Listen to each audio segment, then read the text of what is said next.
बिस्मिल्लाहिर्रहमानिर्रहीम। लाखों करोड़ों दरूद नबी अकरम सल्लल्लाहु अलैहि वसल्लम पर और उनकी आल पर। मुल्क में आईनी बहरान बढ़ता चला जा रहा है। पंजाब में नए वजीर आला मुंतखब हो चुके हैं, लेकिन गवर्नर पंजाब उनका हल्फ लेने के लिए तैयार नहीं है। वफाकी हुकूमत ने सदर को गवर्नर की तब्दीली की समरी भिजवा दी, लेकिन सदर साहब ने उमर सरफराज चीमा को काम जारी रखने का हुक्म दे दिया।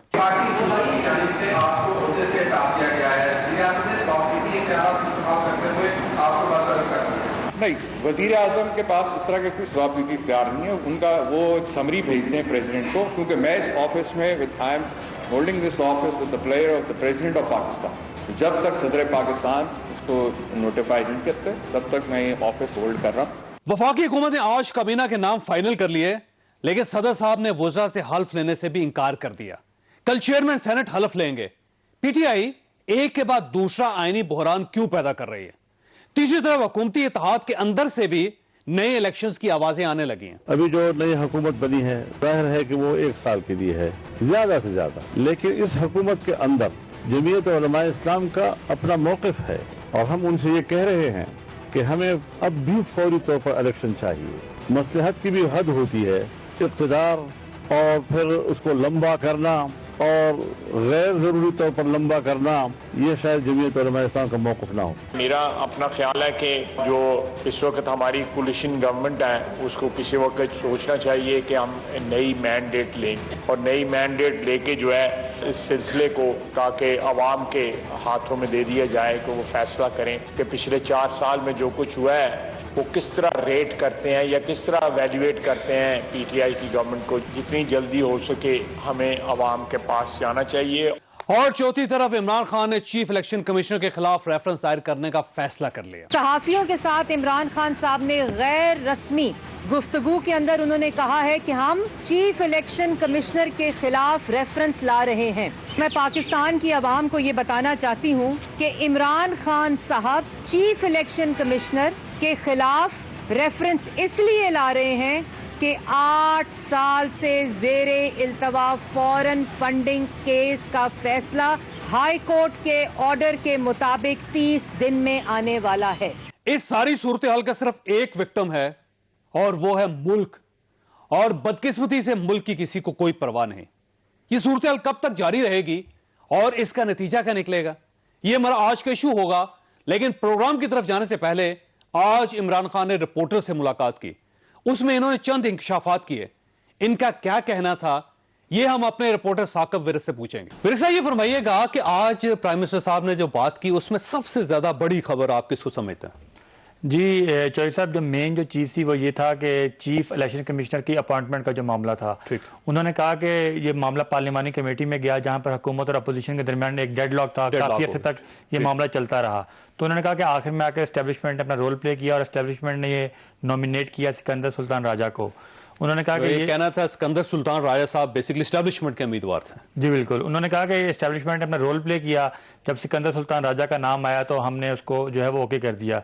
जब सिकंदर सुल्तान राजा से मेरी भी अक्सर इस बारे में बात हुई कि आपको हुकूमत ने अपॉइंट किया लेकिन आप हुकूमत को टफ टाइम दे रहे हैं, तो उन्होंने कहा कि अपॉइंटमेंट से पहले हुकूमत ने मुझे बिल्कुल भी नहीं कहा था। शीरीन मजारी साहिबा ने किसी ब्यूरोक्रेट से बात की थी, उस ब्यूरोक्रेट ने सिर्फ मुझे मुबारकबाद देने के लिए फ़ोन किया था, मुझे नहीं पता था कि मेरी जो अपॉइंटमेंट है वो हो रही है। ठीक है। और जब ये अपॉइंटमेंट हुई तो मुशाहिदुल्लाह खान अब इस दुनिया में नहीं रहे, तो मुशाहिदुल्लाह खान और पूरी जो नून लीग को हमने देखा कि वो बहुत खुश थी तब कि जी सिकंदर सुल्तान राजा जो है वो नए चीफ इलेक्शन कमिश्नर आ रहे हैं और गवर्नमेंट ने जो है वो उनका नाम दिया है एस्टेब्लिशमेंट। अच्छा, इमरान खान साहब आप इनके खिलाफ कोई रेफरेंस दायर करना चाहते हैं? जी बिल्कुल। इसका मकसद क्या है बेसिकली?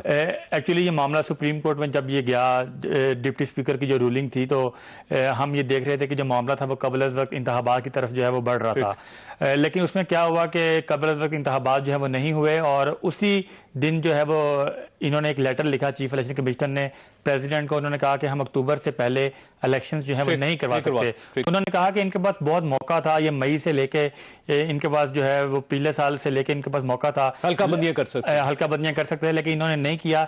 ये इलेक्शन कमीशन की नाअहली है और हम इस नाअहली के ऊपर जो है वो सुप्रीम कोर्ट से रुजू कर रहे हैं और हम इनकी जो नाअहली के लिए एक रेफरेंस जो है वो फाइल करेंगे, ताकि एक जो बॉडी है उसको हर वक्त तैयार होना चाहिए कि वो इलेक्शन करवाए। तोशाखाना पे बात की उन्होंने तोहफों के बारे में? जी बिल्कुल, तोशाखाना से मुतालिक जो है वो मीडिया पे बहुत कुछ आ रहा था, तो आज इस मुतालिक उनसे सवाल भी किया गया। तो उन्होंने कहा कि पहले 15% रेशो थी कि 15% आप पे करें और तोशाहाना से आप जो गिफ्ट है वो ले जाएं। उन्होंने कहा कि मैंने इस रेशो को बढ़ा के 50% कर नहीं, दिया। वो आखिर में किया था ना, 2021 में किया था, जब ये पहले तोहफों की बात है ना, जो घड़ी है, नेकलेस है, उसमें कफ लिंक्स हैं, वो इन्होंने 20% पे अदा किए हुए पैसे। लेकिन उन्होंने इस चीज़ को उन्होंने क्लैरिफाई उन्होंने किया। उन्होंने कहा कि एक गिफ्ट ऐसा था जो मुझे घर आके दिया गया, वो मुझे किसी गैर मुल्की दौरे पे नहीं मिला था। जो गिफ्ट मुझे घर आके दिया गया, मैंने उसको भी मैं तोशाहाना में लेके गया और मैंने उसका भी 50% जो पे किया। उन्होंने अच्छा, घड़ी को फरोख्त करने के बारे में बताया उन्होंने तो? वो उन्होंने क्लियरली तो कोई फरोख्त के बारे में उन्होंने बात नहीं की। उन्होंने कहा कि जब एक चीज़ की पेमेंट 50% मैंने कर दी है, फिर वो मेरी प्रॉपर्टी हो गई है। उन्होंने कहा कि जिस तरह आर्मी ऑफिसर्स को डीएचए के प्लॉट्स मिलते हैं, तो वो जो डीएचए के प्लॉट्स जो हैं वो उसको वो सेल कर सकते हैं, उनकी प्रॉपर्टी होती है। तो उन्होंने डीएचए के प्लॉट तोहफे में तो नहीं मिलता है ना या कोई दूसरा गैर मुल्की हुक्मरान तो तोहफे में नहीं देता।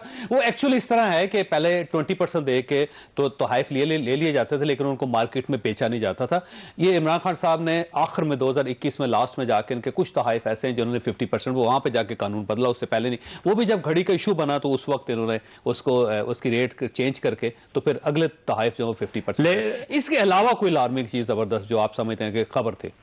इसके अलावा काजी फाइज ईसा से मुतालिक जो है वो क्वेश्चन हुआ। उन्होंने कहा कि जो काजी फाइज ईसा के खिलाफ जो रेफरेंस था वो उसको हमें फाइल नहीं करना चाहिए। तो उन्होंने कहा कि लॉ मिनिस्टर एक समरी लेके आए थे कि जी जो एसिड रिकवरी यूनिट है उसमें मतलब ये सब चीज़ें जो है वो इन्वेस्टिगेट हुई हैं और हमारे पास इतना मवाद है कि हम एक रेफरेंस जो है वो मूव कर सकते हैं। तो उन्होंने कहा कि हमें जो अदालती मामलात हैं उसके अंदर मुदाखलत नहीं करनी चाहिए थी। और दूसरा उन्होंने जिक्र किया पीटीआई जो फॉरेन फंडिंग केस है, उन्होंने कहा कि जो इसमें ना कोई हमने फॉरेन फंडिंग ली है, ना ही हमने कोई ममनुआ फंडिंग ली है। उन्होंने कहा कि एक हमने जो है वो बाहर डिनर्स अरेंज किए हैं, वहाँ से फंडिंग आई है। इसके अलावा हम क्रिकेट मैचेस हमने करवाए हैं, मैचेस की जो टिकट से जो पैसे आए हैं वही जो है वो हमारी फंडिंग है। हमने कोई भी जो है वो ऐसी प्रोहिबिटेड फंडिंग भी नहीं ली, हमने जो है वो फॉरेन फंडिंग भी। अच्छा, ये पनामा के बारे में भी कुछ फरमाया था ना, जो मैं रिपोर्टर्स की खबरें देख रहा था उसमें। जी बिल्कुल, वो जो मीडिया में रिपोर्ट हुआ वो सिर्फ एक लाइन ये थी कि पनामा के मामले में जो जनरल बाजवा हैं वो उन्होंने जो है वो इस केस के ऊपर जो है वो हेल्प की है। वो एक्चुअली बात ये थी कि उन्होंने कहा कि जिस तरह अभी जो FIA के ऑफिसर्स वज़ीर-ए-आज़म शहबाज शरीफ की इंक्वायरी कर रहे हैं, उनको ट्रांसफ़र कर दिया गया है या वो छुट्टी पे चले गए हैं, उन पर दबाव डाला गया है। तो उन्होंने कहा कि जब ये GIT बन रही थी तो अगर वो अपने ऑफिसर्स को ना देते, अपने ब्रिगेडियर्स जो उन्होंने 2 ब्रिगेडियर्स दिए, अगर वो GIT में ना आते तो इतनी साफ शफाफ जो इंक्वायरी है पनामा की वो ना हो सकती। तो उन्होंने कहा सुप्रीम कोर्ट का हुक्म था तो वो होना ही होना था। सुप्रीम कोर्ट ने क्योंकि सबको कहा था कि आप इसके अंदर बैठ के GIT बनेंगे जिसमें सारे फोर्सेज सारे अदारे शामिल होंगे, तो उसमें ज़ाहिर फौज के भी 2 ब्रिगेडियर्स शामिल थे। अच्छा, इसके अलावा कोई और चीज़? हाँ, इसके अलावा बात और थी तोशाहाना की। तोशाहाना के ऊपर उन्होंने कहा कि मेरे ऊपर 3.5 साल दौर में कोई चार्ज जो है वो नहीं बना और अल्लाह का शुक्र है कि इनको तोशाहाना के अलावा जो है वो कुछ मेरे ऊपर कोई जो ऑब्जेक्शन है वो नहीं बना। इसके अलावा क्वेश्चन हुआ कि आप पख्तूनख्वा असम्बली और जो पंजाब असम्बली है वहाँ से भी रिज़ाइन करेंगे नेशनल असम्बली की तरह। तो उन्होंने कहा कि इस चीज़ के ऊपर हम सोच रहे हैं और जो लाहौर जलसा है शायद उसमें हम इस चीज़ का ऐलान भी करें। वो लाहौर जलसे के बारे में बड़े होपफुल थे। उन्होंने कहा कि मैं ये आपको बता रहा हूँ कि लाहौर का जो जलसा होगा वो बहुत तरीकी होगा और जो हमारी मूवमेंट है वो इस मूवमेंट को बहुत आगे ले जाएगा। यानी लाहौर के जलसे में आपका ख्याल ये है कि ये पंजाब असम्बली तोड़ने की और साथ खैबर पख्तूनख्वा असम्बली तोड़ने का ऐलान कर सकते हैं ये? जी बिल्कुल। उन्होंने कहा कि ये जो मुख्तलिफ ऑप्शन जो हैं ये ज़ेर गौर हैं। दूसरा उन्होंने उस्मान बुज़दार के ऊपर बात हुई, चौधरी परवेज़ लाई के ऊपर बात हुई। तो उन्होंने कहा कि उस्मान बुज़दार को मैं जब भी हटाता या उसको तब्दील करता तो जिस तरह अभी हुआ है ये इसी तरह ही होना था कि मैं पहले साल भी उस्मान बुज़दार को हटाता। उन्होंने कहा कि वहाँ पर उस्मान बुज़दार से लोग खुश थे, लेकिन वो थोड़ा मीडिया शाय था, वो इतना खुल के सामने नहीं आता था। तो वहाँ पर बड़े बड़े जो लीडर्स थे वो आते थे, तो अगर मैं किसी को भी नॉमिनेट करता तो दूसरा लीडर खड़ा हो जाता कि हम इसको नहीं मानते। तो उन्होंने कहा जो हुआ ये पहले साल में भी ऐसे होना था, इसलिए मैं उस्मान बुज़दार। आखिरी सवाल आपसे, साजिश के बारे में भी उन्होंने शायद कुछ कहा कि बल्कि नहीं, वो एस्टैब्लिशमेंट कुछ ऑप्शंस लेकर आई, उसके बारे में? जी पहले तो हमने मुख्तलिफ क्वेश्चंस किए एस्टैब्लिशमेंट के बारे में, जनरल बाजवा के बारे में। तो उन्होंने कहा कि वो जिस रात स्पीकर असद कैसर ने रिज़ाइन किया, उन्होंने क्लैरिफाई किया कि रात 12 बजे तक मेरे साथ कुछ जर्नलिस्ट बैठे थे, अगर DGISI या आर्मी चीफ वहाँ पर होते तो वो उनको देख लेते। उन्होंने कहा कि कोई भी मिलिट्री एस्टैब्लिशमेंट से वज़ीर-ए-आज़म हाउस उस रात नहीं आया। दूसरा उन्होंने कहा कि जो 3 जो प्रपोजल थे, उन्होंने कहा कि जो 2 प्रपोजल थे कि मैं तरीके अदम एतमाद का सामना करूं या मुल्क में अर्ली इलेक्शन हो, उन्होंने कहा कि जो 3 में से जो 2 प्रपोजल थे वो तो मेरे लिए काबिल कबूल ही नहीं थे, तो मैंने वो क्यों दे रहे थे। उन्होंने कहा कि ये मैंने प्रपोजल नहीं दिया था, पहले एस्टैब्लिशमेंट ने हमारी हमारी जो सीनियर क़यादत है उसको ये प्रपोजल दिया, फिर मुझ तक लेके आए, तो मैंने कहा कि हम अर्ली इलेक्शंस जो हैं वो उनकी तरफ जाएंगे। मुख्तलिफ क्वेश्चन हुए तो उन्होंने कहा कि मैं जनरल बाजवा से मुतालिक कोई बात नहीं करूँगा, क्योंकि इससे जो है वो फ़ौज हमारे मुल्क का एक बहुत अहम इदारा है और मैं नहीं चाहता कि फ़ौज को जो है वो कोई भी नुकसान हो।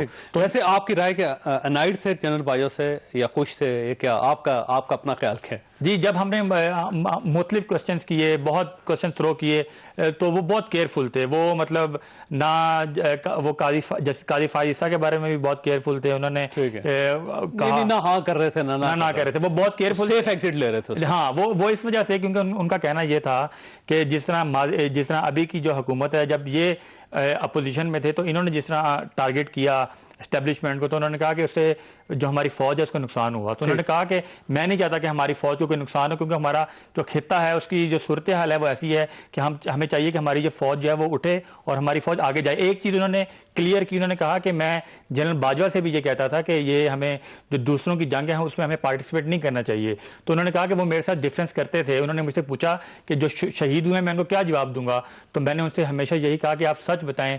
मैं कहते हैं कि मैं जनरल बाजवा से कहा कि आप सच बोलें जो शहीद हुए हैं कि ये हमारी जंग नहीं है, ताकि हम आइंदा किसी की जो जंग है उसमें ना जाए। साहब आपका बहुत बहुत शुक्रिया। खास यहाँ पे छोटी सी ब्रेक लेंगे और ब्रेक के बाद पैनल के साथ वापस आएंगे। प्रोग्राम में दोबारा खुशामदीद। हमारे साथ तशरीफ रखते हैं सदाकत अली भाई साहब, पाकिस्तान तहरीक इंसाफ से के साथ इनका ताल्लुक है। शीजा फातिमा साहब हमारे साथ तशरीफ रखती हैं, पाकिस्तान मुस्लिम लीग नून से ताल्लुक रखती हैं। और नाज बलोच साहब ने हमें ज्वाइन किया, पाकिस्तान पीपल्स पार्टी के साथ इनका ताल्लुक है। भाई साहब ये फरमाइए कि ये प्राइम मिनिस्टर साहब अपनी सारी गलतियां मान रहे हैं, लेकिन ये जो नई गलतियां कर रहे हैं आप, जैसे गवर्नर साहब को आपने कह दिया कि आप कायम रहें और कोई हल्फ लेने की जरूरत नहीं है, सदर साहब कल कैबिनेट का हल्फ नहीं उठा रहे, तो ये जो गलतियां, जो आईनी गलतियां, ये ना होगा कल आपको इन पे भी माफी मांगनी पड़ जाए। जैसे बहुत शुक्रिया। जो साहब जमहूरियत जो है पहले जमहूर के लिए होती है और नंबर 2 उसकी बुनियाद होती है अखलाकी स्टैंडर्ड्स पे, मॉरल वैल्यूज़ पे। तो जो पंजाब में जो कुछ हुआ कि पंजाब में हमारे वजीरे जो हमारे क्राइम मिनिस्टर साहब हैं, इनके बेटे ने PTI के 24 बंदों को अगवा कर लिया। वो पहले डिप्टी स्पीकर साहब को फेंटा लगा दिया। अगर मैं वो पहले उससे पहले बात करूं, मुझे वहां से स्टार्ट हुई थी। नहीं, उन्होंने पहले क्या किया कि PTI के बंदों को, जो इन्होंने खुद कानून बनाया था कि हम हॉर्स ट्रेडिंग ना करने देंगे, क्या होती है वो फ्लोर क्रॉसिंग नहीं करने देंगे, वो फ्लोर क्रॉसिंग करवा के अपने इन्फ्लुएंस से जाके किसी होटल में बंद कर दिया। उनको दाल रोटी वहां देते रहे। उधर 24 बंदों को हमने कोर्ट के जरिए निकलवाने की कोशिश की, लेकिन वो बदकिस्मती से केस लग नहीं सका। अब जब आप एक बुनियादी आईनी जो नुक्ता है उसको वायलेट करेंगे तो लोग चीखें चलाएंगे। तो सही सर, असेंबली में लोटे कौन लेकर आया था? डेस्क पे लोटे किसने रखे थे? दोस्त में मजारी साहब को प्लास्टिक वाले लोटे हम लेके आए थे और वो जो जमीर वाले लोटे हमजा लेके आए थे। बताएं कौन से लोटे में? आप सवाल अब देखिए ना, मसला ये है कि अपनी आप अपनी कौन से अखलाकियात लोटे की बात कर रहे हैं? आप अपनी अखलाक, आप एक अपनी अखलाकियात को आइन से बड़ा समझते हैं, और दूसरी तरफ ये है कि वो वोट हुए हैं बाकायदा, और उसमें कौन सा बाकायदा क्या वोट हुआ? वोट मुझे बनाया और आप कहते हैं हल्फ नहीं। एक हमारा बंदा उसको लोटा बनाया।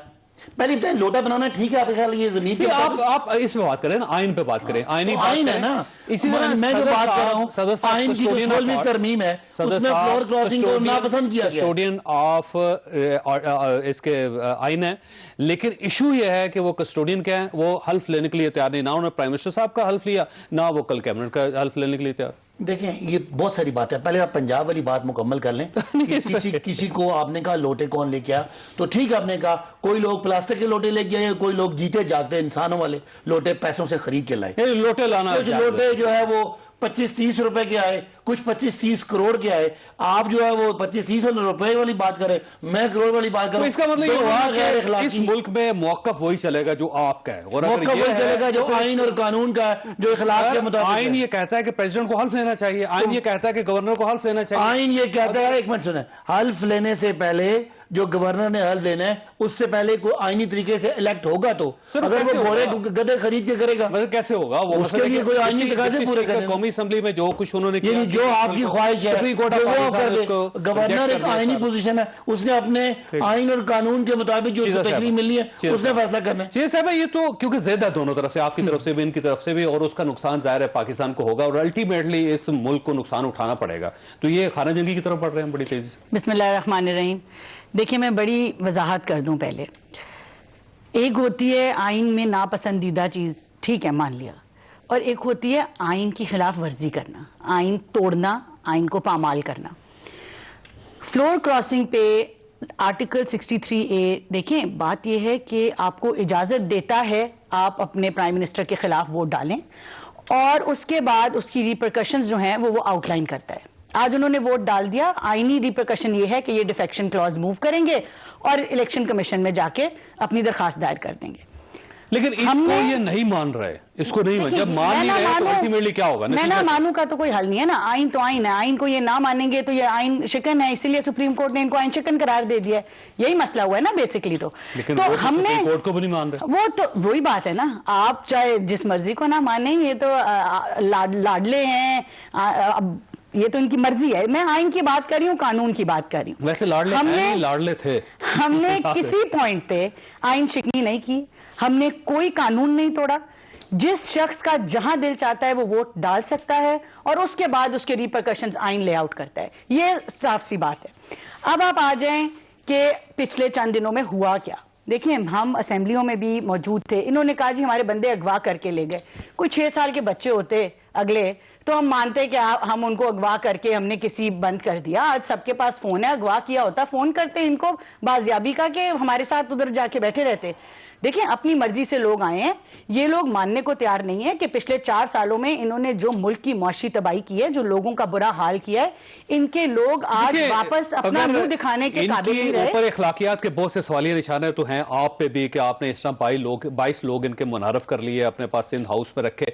वो चीज भी कोई इतनी जस्टिफाइड नहीं है, कोई किसी जगह पे आप उसको बता नहीं सकते। लेकिन बहर इस मुल्क को विक्टिम बनाया जा रहा है, जो जाहिर नुकसान है। नाज बलोच साहब, मैं वापस आऊंगा आपकी तरफ। बताइए वे आउट क्या है सारी सूरत हाल में, क्योंकि ये तो आईनी बहरान गंभीर होता चला जा रहा है। अब अगर प्रेसिडेंट साहब हल्फ नहीं लेते तो इसका मतलब ये हुआ कि जो भी वज़ीर साहब या पार्लियामेंट हाउस की तरफ से जो भी समरी जाएगी और जो भी ऑर्डिनेंस जाएगा तो प्रेसिडेंट तो उसको नहीं कंफर्म करेंगे, तो उससे तो एक नया बहरान पैदा हो जाएगा। बिस्मिल्लाहिर्रहमानिर्रहीम। देखिए, अफसोस की बात यह है कि यही अलमिया है और यही वो रवैया था जिसके खिलाफ डे 1 से हमने आवाज बुलंद की। जो भी इनके मिनिस्टर थे वो अपने आप को पाकिस्तान का नहीं, अपने आप को पीटीआई का मिनिस्टर तस्वुर करते थे। वजीर आजम साहब जो है वो वजीर आजम तो पाकिस्तान के थे, लेकिन वजीर आजम अपने आप को पीटीआई का ही समझते रहे आखिर तक। और फिर इसी तरह रवैया सदर मुमलिकत साहब का, आप देखें कि वजीर आजम को हल्फ देने के टाइम पे उनकी तबीयत खराब हो गई और अब जाके उन्होंने कहा कि जी ये भी काबीना की भी हल्फ बर्दारी के लिए वो जहमत नहीं करेंगे। तो बात यह है कि जो ऑफिसेस होते हैं ये इनकी अहमियत होती है। People come people go. आज सदर आरिफ अलवी साहब सदर हैं, कल कोई और होंगे, लेकिन ये तारीख में याद रखा जाएगा कि आज के जो सदर हैं वो सिर्फ पीटीआई के सदर के तौर पर पाकिस्तान के सदारत ऐवान सदर में बैठे रहे और काम उन्होंने सिर्फ पीटीआई को खुशनुदी का किया, खुश करने का किया। तो बात यह है कि बड़ी अनफॉर्चुनेट बात है। और दूसरी सबसे अफसोसनाक चीज है रवैये की। देखिए, जब सियासत जिनकी हो ही झूठ पे मबनी, जिनकी सियासत जो है वो इश्तियाल अंगेजी पे मबनी हो, आज ही आप देखें कि सोशल मीडिया के ऊपर जो झूठे ट्रेंड सेट किए गए और उनके जो पोल खोला गया और पता चला कि खोदा पहाड़ निकला चूहा, वो भी मरा हुआ। सिर्फ 3% लोग बैठकर जो है वो लाखों के ट्रेंड चला रहे हैं और झूठे ट्रेंड चला रहे हैं। किसके खिलाफ? अदारों के खिलाफ। क्या ट्रेंड चला रहे हैं? नफरत अंगेज, शरंगेज। किसके खिलाफ? आपके देखिए, ये एक आईनी बहरान है, एक नया आईनी बहरान। में इंडिकेशन आपको दे देता हूं कि अभी लाहौर के अंदर जब जलसा होगा तो हो सकता है इमरान खान साहब पंजाब असेंबली तोड़ दें और खैबर पख्तूनख्वा की असेंबली तोड़ दें, और जब वो ये ऐलान करेंगे तो उसके बाद अगले इलेक्शन के अलावा आपके पास कोई ऑप्शन नहीं। देखिए, अगले इलेक्शंस तो हम डे 1 से हमने खुद अगले इलेक्शंस के लिए किया और कोई पॉलिटिकल पार्टी इलेक्शन से नहीं भाग रही। देखिए, हम सब अवाम के वोट से, और इस दफा इस वक्त भी जो कि कल तक ऑपोजिशन थी और आज जो मुत्तहिदा हुकूमत है वो 70% वोट लेकर आई है और पीटीआई के पास सिर्फ 30% पाकिस्तान जो वोट थे, नंबर ऑफ वोट की बुनियाद पे आप देखें। हम सब इलेक्शन की तरफ जाना चाहते हैं, लेकिन अवॉइड क्यों कर रहे हैं चौधरी साहब? आप इलेक्शन लड़े? नहीं, मैं आपको बिल्कुल बता रही हूँ, हम इलेक्शन लड़ना चाहते हैं, लेकिन खुद सुप्रीम कोर्ट में आके इलेक्शन कमीशन ने क्या कहा कि उनके नुमाइंदों ने कहा 7 महीने का वक्त दरकार है डिलिमिटेशंस के लिए। तो ये चीफ इलेक्शन कमिश्नर के खिलाफ रेफरेंस भी दायर कर रहा है। अब तो ये कुछ भी कर लेना, लेकिन दूसरी बात ये तो 22 करोड़ अवाम को भी जो है उनके खिलाफ भी ये कमीशन बना दे, इनको जो करना करें। लेकिन बात यह है कि एक तो चीफ इलेक्शन कमिश्नर साहब खुद कह चुके हैं कि इलेक्शंस नहीं हो सकते, उसकी टेक्निकल वजूहात बता दी उन्होंने। दूसरी बात ये कि जो इलेक्टोरल रिफॉर्म्स जो नागुज़ीर हैं वो ये नहीं हो सकता कि एक पॉलिटिकल पार्टी की मनमानी के ऊपर सोलो फ्लाइट पे उनकी फरमाइश के हिसाब से इलेक्शंस हो। लेकिन देखिए, आप अगर रिफॉर्म्स कर भी लें तो सदर साहब तो उसकी मंजूरी नहीं देंगे। फिर देखिए फिर बात यह है कि सिंपल सी बात है, आप देखिए पार्लियामेंट बात में कर लें। फिर तो बात यह है कि कोई ताहयात तो सदारत का वो नहीं लेकर आया और था। हिंदुत्व को खत्म हटाने बस। के लिए आपको 2/3 मेजॉरिटी उसी चाहिए, का वो आपके जब पास है देखिए नहीं। और बात यह है कि देखिए ये उनको सोचना पड़ेगा। आपने देखा कि डेप्यूटी स्पीकर ने आइन शिकनी की, उन्होंने क्या किया, उन्होंने आके बुलडोज किया सारे प्रोसीजर को, फिर उसके बाद अदालतों को खोलना पड़ा और अदालतों को फैसला करना पड़ा। और जिस फैसले के खिलाफ जो है आके आपने देखा कि तूफान बदतमीजी इन्होंने आके सोशल मीडिया पे बर्पा की हुई है। ये वही लोग हैं जो कल तक जस्टिस काजी फाइज ईसा के खिलाफ रेफरेंस के लिए आज तो तगदो कर रहे थे, आज वैसे और आज खान साहब उन्होंने ने यूटर्न माजरत ले लिया कि जी ये तो मैंने नहीं कहा था, ये तो वजीर, और फिर वजीर कह रहे हैं कि जी मुझे गलती का कहा एतराफ गया किया, था। वो गलतियों को एतराफ लेकिन कर रहे फरूक हैं। नसीर मुझे तो ब्रेक कह लेने रहे दें हैं, वैसे, लेकिन भाई साहब आपके पास एक सवाल है, आपके पास एक सवाल है भाई साहब कि आप बेसिकली करना क्या चाहते हैं? ये एक सिंपल सवाल है। कुछ नहीं करना चाहते हैं, अगर करना चाहते हैं ना तो 4 साल प्रोग्राम में दोबारा खुशामदीद। भाई साहब आप ऐसे करना क्या चाहते हैं? कोई आईनी बहरान पैदा करना चाहते हैं, कोई खाना जंगी करवाना चाहते हैं? आप ये चाहते हैं कि दूसरी पार्टियों भी गलियों में निकल आए, हाकियां उठा लें, डंडे उठा लें और उसके बाद लड़ाई मार कुटाई शुरू हो जाए? जी सर, हम चाहते हैं उस मुल्क को आज़ाद करें। कैसे? ये जो कठपुतलियां बैठे हुए हैं बैरून मुल्क के इशारों पे, साजिशों के जरिए डॉलर लेके एक बड़ी अक्सरियत को अकलियत में तब्दील करने की कोशिश कर रहे हैं। आज सबसे ज्यादा लोग जलसों में पीटीआई के साथ, सबसे ज्यादा एमएनएस पीटीआई के साथ, सबसे ज्यादा एमपीएस पीटीआई के साथ, सबसे ज्यादा सेनेटर पीटीआई के साथ, सर, सबसे इन ज्यादा सबको- काउंसिल पीटीआई के इन सबको साथ, खुदकुशी कर लेनी सबसे ज्यादा चाहिए। क्या करें तहसील मतलब? नाज़मीन नहीं पीटीआई करें के क्या? साथ- सुने- बाहर चले जाएं, मुल्क सुने छोड़ के ना, चले ये जाएं, करते क्या? कश्ती में बैठे ये- और ये कश्ती को डुबो दिया जाए, क्या किया? बाहर से जाके मिलते हैं, उनसे डॉलर लेते हैं, यहां लोगों को खरीदते हैं। एक एक हमारी खातून एमपी को उन्होंने 22-22 करोड़ रुपए दिए। सर आप अदालत जाएं ना, आप अदालत जाएं, सबूत दें, इन सबको फांसी लगवाएं आप। एक मिनट सुने, अदालतें बहुत सारी होती हैं, एक अदालत में साबित करना मुश्किल है। एक अवाम की अदालत है जो रोज लगती है। आप अदालत भी अपनी चाह रहे हैं? नहीं, हमने वो लगाई है ना हमारी सियासी अदालत। अवाम फैसला करेगी। नहीं देखें ना, अवाम फैसला करेगी, मुझे तो खाना जंगी शुरू हो जाएगी बताइए, यहाँ पे। मैंने पैसे लेने हैं, मुझे आप साउथ अफ्रीका में किसी मेरे दोस्त के नाम घर ले दें तो कुछ साबित होता है? तो सर साउथ अफ्रीका में किसी न किसी का घर तो होगा ना। आप ये कहें कि ये घर इनका है और इससे कर रहे हैं। मियां नवाज शरीफ कहां रह रहे हैं? लंदन फ्लैट में रह रहे हैं।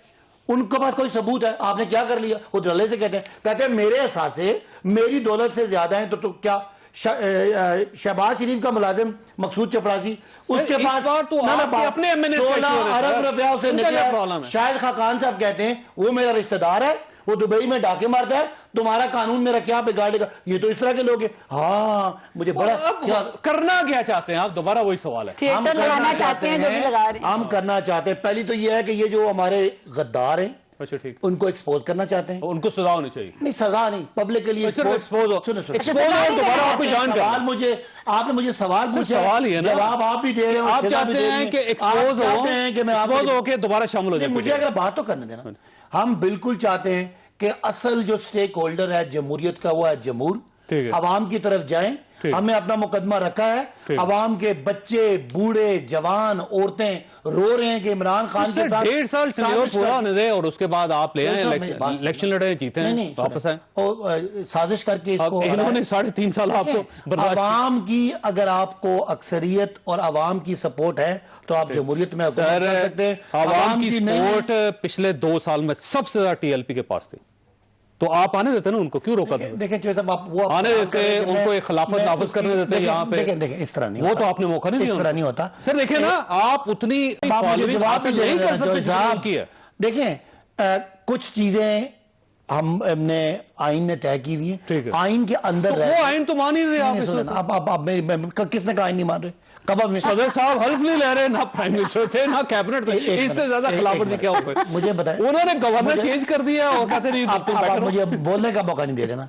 नवाज शरीफ ने सुप्रीम कोर्ट पे हमला किया, तो आपने भी करना। नवाज शरीफ ने पिछले साल गुजरांवाला के जलसे में फौज के सरबराहों को नाम लेके बुरा भला का, मरियम नवाज शरीफ ने सुबह शाम फौज को बदनाम किया। मुझे एक बता दें कि बतौर हुकूमत इमरान खान साहब अगर बात करते हैं, वो कहते हैं फौज इस मुल्क के लिए जरूरी है। आज कह रहे हैं 15 दिन बाद मैं आपको 15 दिन बाद मैं आपको बता रहा हूं, जब आएगा ना, जब आएगा तो पहले मुझे बताएं, नवाज शरीफ साहब कहीं से पूछें। सर आज जिक्र हो गया है, सुप्रीम कोर्ट ने हमला किया, आप उसको कंडेम करती हैं। जो मरियम ने फौज के बारे में जो एक हद तक अमीज ट्वीट की है और बातें की, आप उसकी मजम्मत करती हैं।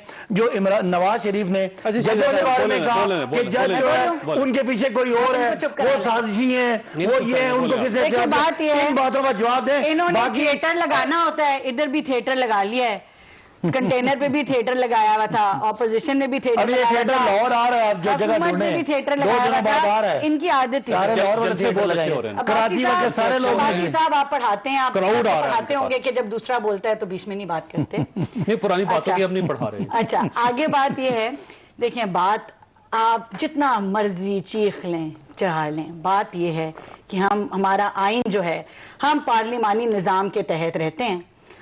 आप लोगों के जो रिप्रेजेंटेटिव हैं, नुमाइंदा हैं, 70% वोट्स जो हैं वो इस वक्त ऑपोजिशन के पास थे, जो पिछली ऑपोजिशन थी।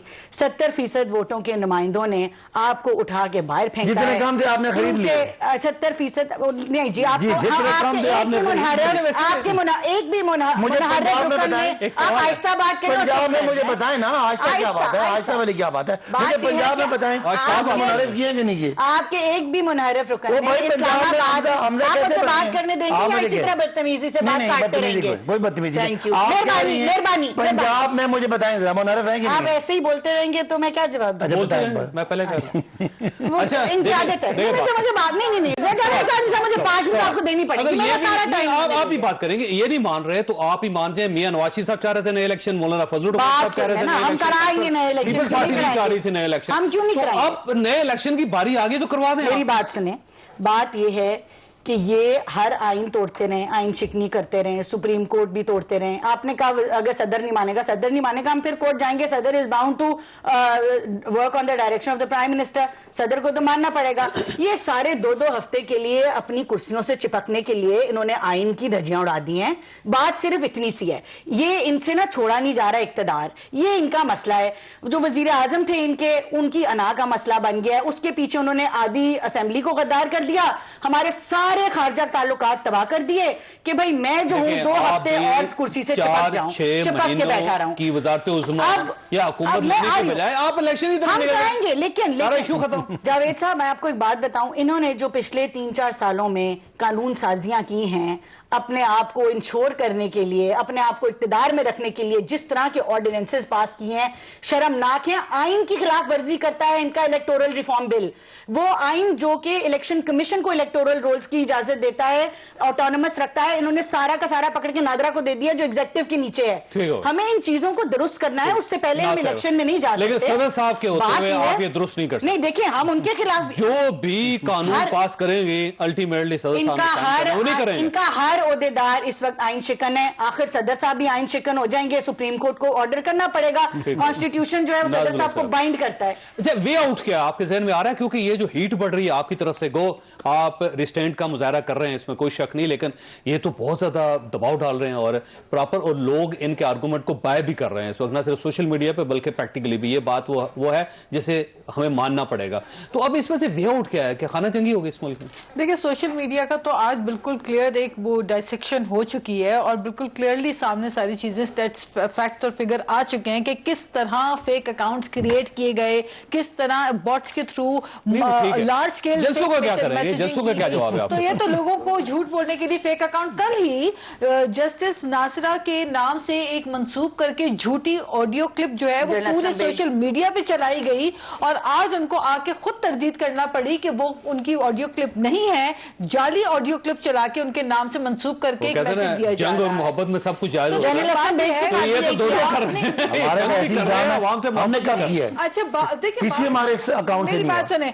जो झूठ के ऊपर मबनी सियासत होती है उसका ना सर होता है ना पैर होता है और वो कभी खड़ी मजबूती से रह ही नहीं सकती। ये देखिए, बात बड़ी सिंपल है। अगर एमक्यूएम पहले इनके साथ शामिल ना होती, अगर काफ लीग इनके साथ शामिल ना होती, अगर बाप पार्टी इनके साथ शामिल ना होती, तो फिर आप मुझे बताइए, अगर एमक्यूएम आपके साथ ना आती तो आपकी गवर्नमेंट होती है? हम तो मानते हैं, तो पॉलिटिकल अलायंसेस होती हैं। हम तो कह रहे हैं इशारा ना होता बाहर से तो कुछ भी ना होता। अच्छा, जब अमेरिका ने गवर्नमेंट बना दी, इसका मतलब तो वाज़ेह से हो गया 8 काम। बंदों को बुला के जावेद चौधरी एम्बेसी साहब, में। एक मिनट मेरे भाई, ये क्या बहुत वैसे ज्यादा- आप अच्छा, निका के मेरी खिलाफ बात तो ऐसा सुने। कौन जावेद चर्चा चौधरी कर रहा है साहब, जिसकी नहीं, वजह से गवर्नमेंट नहीं, चेंज हुआ? बात सुने। साबित हो गया भाई यहाँ से सुरूंग बना रहे थे वाशिंगटन के लिए, बड़ा मुझे चैलेंज है। बात खातून को अगस्त में मिला करने दें। डोनाल्ड लूक को शाह महमूद साहब ने मुझे- मार्च में वेलकम किया, मुझे- 7 अगस्त का मिला हुआ है। मुझे बात ये मुकम्मल करने दें कि ये साजिश की बात कर रहे हैं ना, कि इंटरनेशनल साजिश, ये कह रहे हैं कि पाकिस्तान में हुकूमतें डॉलर लेकर बनाई जाती हैं, तो ये साबित कर रहे हैं कि ये जो 2018 में हुकूमत बनी थी वो एक साजिश के नतीजे में हुई थी, ये कहना चाह रहे हैं।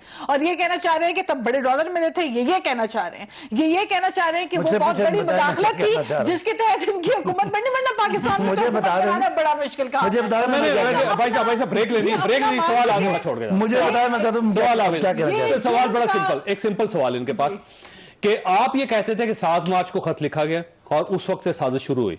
आज इमरान खान साहब ने, कल इमरान खान साहब ने कहा कि मुझे नवंबर से ही मेरे खिलाफ साजिश की गई। पहले फैसला ये करें कि आपके खिलाफ नवंबर में साजिश हुई और थी, फिर नवंबर में, डोनाल्ड और ट्रंप फिर को 7 मार्च को हुई थी, छोटी ब्रेक, और ब्रेक के बाद दोबारा हाजिर होते हैं। दोबारा खुशामदीद। वैसे ये फरमाइए, ये नवंबर को आपके खिलाफ साजिश शुरू हुई थी या 7 मार्च को शुरू हुई? वैसे अजीब बात है। देखिए तो साहब, फॉरेन पॉलिसी बड़ा डिफिकल्ट सब्जेक्ट है। साजिश होना और साजिश के लिए कोई आपके पास प्रूफ आना वो एक अलग बात है। प्रूफ 7 को आया, इनसे जब मुलाकातें हुई, इनके बंदे एम्बेसीज में गए, हमारे बंदों से बातें हुई, मामला तय हुए। 7 का प्रूफ उसको फिर वेरीफाई करने के लिए दरमियान में ओआईसी की कॉन्फ्रेंस। 7 नवंबर में तो आपके यहाँ प्रॉब्लम पैदा हुए थे, आप DGISI के जो उनकी जो अपॉइंटमेंट थी उस पर इशू पैदा हुआ, तो इसमें अमेरिका का क्या ताल्लुक है सर? साहब, अगर आप समझते हैं कि नेशनल सिक्योरिटी कमेटी, आपके सुप्रीम कोर्ट के जजेस, आपका स्पीकर नेशनल असेंबली और सेनेट के चेयरमैन ने जिन्होंने ये खत देखा है और वो सारा मरासला पढ़ा है, अगर वो सारे आपके ख्याल है आपकी तस्दीक भी ठीक नहीं है तो आपकी मर्जी है।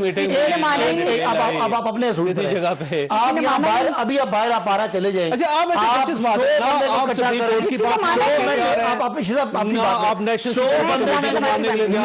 बंदा ये कहेगा कि ये सारा कुछ इनकी बातें डोरें बाहर से चल रही हैं, सारा डॉलरों पे चल रहा है, एकदम से हमारे 20 लोग उधर चले जाते हैं। हमारे फैसला अवाम करेंगे, अवाम करेंगे तो खाना जंगी है ये। नहीं, खाना जंगी के बाद ये अवाम इलेक्शन से करेंगे। ये खाना जंगी को ले जाना चाहते हैं। इनसे पूछें, सुप्रीम ये कोर्ट इलेक्शन नहीं मांगते थे, अब इलेक्शन ISPR ने बयान दे दिया, बिल्कुल दे दिया, कोई साजिश नहीं है ना किसी ने आपकी कहा, फौज ने दे दिया, DGISPR ने कह दिया। अब सुने, अब मेरी बात में बोल रही है, आपकी जुडिशरी ने दे दिया। मेरी बारी है, इनकी बारी है कि जनाब मेरी बारी है, नहीं, मेरी बारी है, मैं बात मना कर मैं खत्म कर दूं। अच्छा, DGISPR ने मना कह कर दिया दिया कि जनाब ISPR ने मना कर दिया, मुदाखलत हुई है, उसके बाद और वो मुदाखलत सबूत हुई है। आप चाहते हैं जाए बाहर जाके पता करें ना, हम लाहौर आ रहे हैं, पता देखिएगा लाहौर हमारे साथ कहते हैं खिलाफ खड़ा। इन्होंने 2014 में नामूसे रिसालत इस्तेमाल करके हमारे पे गोलियां चलवाई। वो TLB ने किया। आपके लोग इंक्लूडिंग शाह महमूद साहब कोई उनके हम में से जलसों कोई में नहीं जाके किया। बैठे, इमरान खान जाके जलसे हमने में कोई बैठा। नहीं ऑन किया।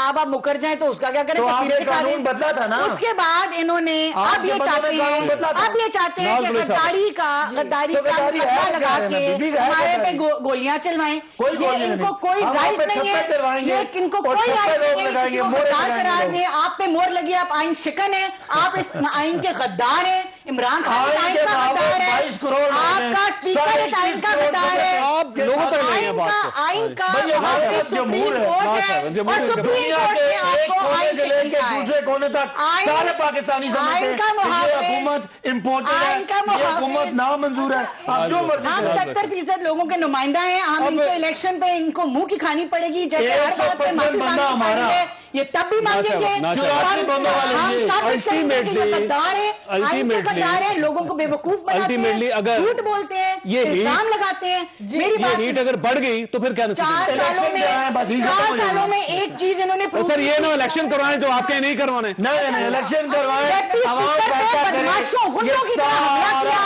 जो उसको मारा। पॉलिटिकल केओस है, एक ये जो बहरान हाल कॉन्स्टिट्यूशनल हो सीट जाएगा। को इन्होंने फिजिकली अटैक किया। इतने बड़े गुंडे हैं, इतना दुख है अपने इक्तदार के जाने का। जावेद चौधरी साहब, जाए कोर्ट जाए। ये जो पंजाब असेंबली में हुआ, ये अगर गली गली में होना शुरू हो गया फिर हाउस रीडिंग की है, देखिए अब ये नहीं जा सकते। पंजाब की बात करें जहां पे इन्होंने पूरा दंगल लगा के रखा और किस तरह जो है गैलरी से लोगों को ला के मार कुटाइयां हुई, वो सब तमाशा सबने देखा। और फिर जो है अब आप मुझे बताइए कि ये जो अब नेहा अब तो इनके अब तो खुल रहे हैं केसेस ना, ये जो डीपीओ पाकपतन के ट्रांसफर रात के 1 बजे ऑर्डर हो जाते हैं, फिर ये कहते हैं हमारे लिए रातों रात हमारे लिए जो है वो अदालतें खुली हैं। अच्छा मुझे बताइए 1 मिनट, फराह गोगी साहिबा जो है सबके ट्रांसफर करते करते खुद ट्रांसफर होकर पाकिस्तान से बाहर फरार होकर चली गई। वैसे उसके पास तो ओहदा नहीं था, ओहदा नहीं था, तो वो मुल्क का 3 दफा का वजीर आज़म भागा हुआ है, लेकिन वजीर खजाना भागा हुआ है, अदालतों का मुझे देखिए बात ये देख, उनके पास फराह गोगी के पास कोई ओहदा नहीं था, सिर्फ वो बनी काला में कुत्तों के साथ खेलने की बड़ी तस्वीरें उनकी आई हैं, लेकिन उनका ओहदा नहीं था।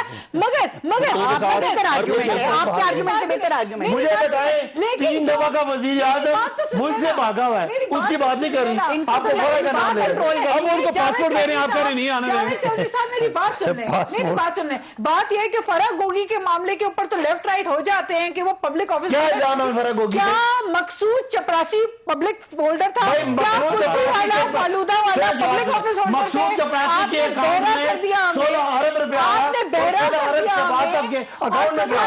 भाई जो फराह गोगी ने बैग उठाया अकाउंट में क्या आया, 1.5 करोड़ का बैग लेके फिर रही है। भाई आप किसी प्राइवेट इंडिविजुअल का नाम कैसे ले सकते हैं? प्राइवेट इंडिविजुअल हो गए हैं भाई वो किसी का अल्लाह बता माफ सकते करे। हैं। शहबाज साहब वजीर आला है, उनके एक जाती मुलाजम के अकाउंट में 16 अरब आता है और वो शहबाज साहब के घर जाता है, उसकी परवाह नहीं है। खत्म हो गया, अगर बात करनी है तो मियां शहबाज शरीफ की बात करें। जाती मुलाजिम मोहम्मद रफीक भी है, जाती मुलाजिम मोहम्मद अफजल भी है, जिनके अकाउंट में पार्टी के पैसे ऑफिस आते में हैं, कैश निकलवाते हैं इमरान खान की। मुझे बताएं कोई लाख रुपए जो टैक्स भरता हो वो 300 किनाल का घर इस मुल्क में मुझे चला के दिखा दे। पकड़ लेते ना आपके दौर में, टैक्स हम पकड़ेंगे, 30 साल से आप देखिए हम पकड़ेंगे। वक्त हो गया। लंदन फ्लैट का जवाब नहीं फॉरेन फंडिंग कौन है? अभी इलेक्शन कमीशन सलमान शहबाज भागा हुआ इमरान फैसला खुद कर लीजिएगा। अल्लाह ताला आप और आपके अहले खानों कर किसी मुसीबत से महफूज रखे। आप क्या जवाब देंगे? अल्लाह हाफिज।